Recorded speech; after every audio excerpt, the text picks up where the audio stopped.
राधे राधे प्यारे भक्तों, भगवान श्री कृष्ण कहते हैं मन की शांति से बढ़कर इस संसार में कोई भी संपत्ति नहीं है। जिस व्यक्ति ने अपने मन को शांत रखना सीख लिया है उससे ज्यादा धनवान इस संसार में कोई नहीं। मनुष्य के दुखों का कारण उसका मोह है। जितना अधिक मोह करेगा उतना ही अधिक कष्ट भोगेगा। श्री कृष्ण कहते हैं जो हुआ अच्छा हुआ, जो हो रहा है अच्छा हो रहा है, और जो होगा वह भी अच्छा ही होगा। तुम्हारा क्या गया? जो तुम रो रहे हो, तुम क्या लाए थे जो तुमने खो दिया? तुमने क्या पैदा किया जो नष्ट हो गया है? तुमने जो लिया यहीं से लिया, और जो दिया यहीं पर दिया। जो आज तुम्हारा है वह कल किसी और का होगा, क्योंकि परिवर्तन ही संसार का नियम है। श्रीमद् भगवत गीता में भगवान श्री कृष्ण कहते हैं मनुष्य को परिणाम की चिंता किए बिना निस्वार्थ और निष्पक्ष होकर अपने कर्तव्यों का पालन करना चाहिए। अपने जीवन की चुनौतियों से भागना नहीं चाहिए और ना ही भाग्य को दोष देना चाहिए।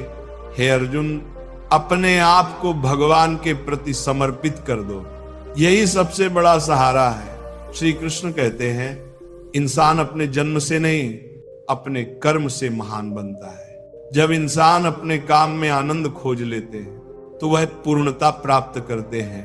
हे अर्जुन, आसक्ति से ही कामना का जन्म होता है। सदैव संदेह करने वाले इंसान के लिए प्रसन्नता ना तो इस लोक में है और ना ही परलोक में। जो अपने मन को नियंत्रण में नहीं रखता उसके लिए वो शत्रु के समान काम करता है। अशांत मन को नियंत्रित करना कठिन है, लेकिन अभ्यास के द्वारा इसे वश में किया जा सकता है। भागवत गीता में श्री कृष्ण बताते हैं कि पृथ्वी पर जिस प्रकार मौसम का बदलाव होता रहता है उसी प्रकार हमारे जीवन में भी सुख दुख आते रहते हैं। इनसे हमें विचलित नहीं होना चाहिए। हे अर्जुन, समय से पहले और भाग्य से अधिक किसी को कुछ नहीं मिलता।